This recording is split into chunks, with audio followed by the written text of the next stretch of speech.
நாம சின்ன வயசிலிருந்து கோவிலுக்கு போறோம். குழந்தையா இருக்கும் பொழுது தாயார் சொல்லி கொடுக்கறா, எழுந்து பல் தேய்ச்ச உடனே சுவாமிய பாரு, நெத்திக்கிட்டுக்கோ, நமஸ்காரம் பண்ணு, கோவிலுக்கு போயிட்டு வா. இல்ல கோவிலுக்கு போகும் பொழுது நம்மையும் கைப்பிடிச்சு கூப்பிட்டு போறா.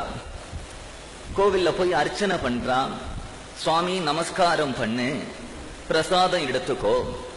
பரீட்சைக்கு போகும்பொழுது சுவாமிய வேண்டிண்டு போ. இன்னைக்கு கோவில்ல உற்சவம் நடக்கிறது, போயிட்டு வரலாம் வா.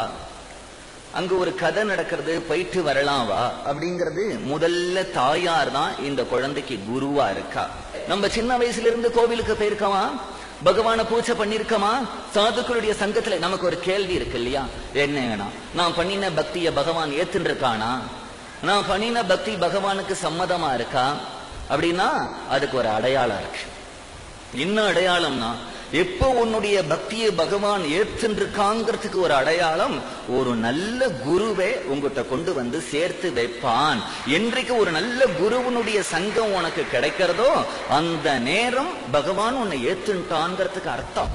என்னன்னா, கோவில் இருக்கிற சுவாமியோட நாம் பேச முடியாது. ஒரு கால் சுவாமி பேசினாலும் நமக்கு புரியாது. ஒரு கால் சுவாமி பேசினா கூட நம்ம பயப்பட ஆரம்பிச்சிடுவோம். ஆனா ஒரு குரு அப்படின்னு இருந்தா நாம் இருக்கிற இடத்துக்கு அவரை கூப்பிடலாம், அவர் இருக்கிற இடத்துக்கு நாம் போலாம், நாம கொடுத்ததை சாப்பிடுறார், நாம பேசினா பதில் சொல்றார், எல்லாம் நமக்கு புரியறது. குரு கிட்ட வந்ததுக்கு அப்புறம் தான் இது வரைக்கும் கோவில், இது வரைக்கும் ஏதோ விபூதி இட்டுக்கிறது, நெற்றிக்கிட்டுக்கிறது, இதுதான் பக்தின்னு தெரிஞ்சுட்டு இருக்கு. இதுக்கு மேலே ஆத்மஸ்வரூபம்ங்கிறது ஒண்ணு இருக்கு. ஜென்மாவை வியர்த்தம் பண்ணக்கூடாது, அந்த பகவானை அடையறதுக்கு தான் மனுஷ ஜென்மாங்கிறதெல்லாம் இப்பதான் நமக்கு புரியறது அப்படின்னுட்டா அந்த குருவை யார் அனுப்பி வைக்கிறா? குருனா யாரு? குரு நான் கடையில போய் எங்கேயாவது எனக்கு குரு கிடைப்பாரா அப்படின்னு தேட முடியுமா? இல்ல எனக்கு நல்ல குரு வேணும்னா பேப்பர்ல விளம்பரம் கொடுக்க முடியுமா? இல்ல குருவை எங்கேயாவது போய் தேடிண்டு வரதா? குருவை நீ தேடாத, தேடினா ஏமாந்து போயிடுவ. என்னன்னா சத்தியமா பகவான் வேணும்னு ஆசைப்படு. உன்னுடைய பக்தி சத்தியமா இருக்கணும். ஏன்னா உலகத்துலதான் எல்லாத்துலயும் நீ ஊழல் பண்ற, ஆனா பகவான பூஜை பண்றதுலயும் ஊழல் பண்ணினியானால் நீ எங்க இருந்து கரையேறுவே? பகவத் பக்தியாவது சத்தியமா பண்ணு. பகவத் பக்தியாவது ஆடம்பரம் இல்லாம பர்த்தியாருக்கு இல்லாம பகவானுக்காக பண்ணு. அப்படி பகவத் பக்தியை பண்ணினியானால் அந்த பக்தியில சந்தோஷப்பட்ட பகவான் உங்ககிட்ட ஒரு குருவை கொண்டு வைப்பான், சேர்த்து விடுவான். அந்த குரு உங்ககிட்ட வந்துட்டார்னா அவர் உன்னோட பழகி பழகி பழகி பழகி உனக்கு தெரியாமையே உன்னுடைய ஹிருதயத்துல பல மாறுதல்களை கொண்டு வந்துடுவார்.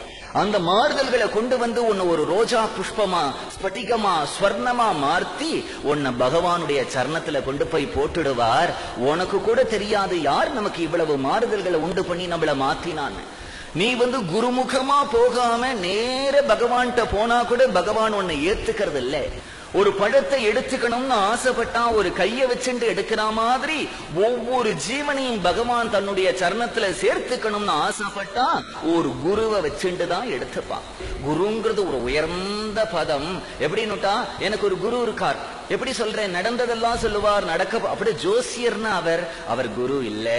அதனால அதிசயங்களை பண்ணுவார், அதிசயங்களை பண்றதுனாலயே அஜ்ஞானி, அதனாலயும் குரு இல்லை. குருனா என்ன? குருட்டேந்து உனக்கு சம்ஸ்கிருதம் வரணுமா, தமிழ் வரணுமா, வேதம் வரணுமா, வித்தை வரணுமா, யோகம் வரணுமா? குரு கிட்டேந்து உனக்கு என்ன வரணும்னா அந்த குரு கிட்ட ஒரு தபஸ் அக்னி இருக்கணும். அந்த அக்னிங்கிறது என்னன்னா, பகவான் அடையணுங்கிற தாபம் அவர்கிட்ட இருக்கும் பொழுது அந்த நெருப்பு பக்கத்துல போறவனுக்கும் எப்படி அந்த சாமானுக்கு நெருப்பு பிடிச்சுக்குமோ, அவர் கிட்டக்க போனா ஆகாகா இவ்வளவு நாள் மனித பிறவி எடுத்து நம்ம இப்படி சாப்பிட்டுட்டும் தூங்கிட்டும் வம்பு பேசிட்டும் வாழ்க்கையை ஓட்டிட்டோமே, பகவான் ஒருத்தன் இருக்கானே, அவனை அடையலனா திருப்பி நான் எந்த ஜென்மத்துல போய் எந்த யோனியில பிறப்பேன்னு தெரியாதேன்னு ஒரு தாபம் ஏற்பட்டு பகவானை அடையணுங்கிற ஆசை உன்னுடைய மனசுல யார் தோற்ற வைக்கிறாரோ அவர்தான் குரு. குருனா இதுதான். ஒண்ணுமே சொல்ல மாட்டார், ஆனா மனசுல அவ்வளவு மாறுதல்கள் உனக்கு தோணிடும். இன்னைக்கு எனக்கு என்ன வயசு, சரி இவ்வளவு வயசு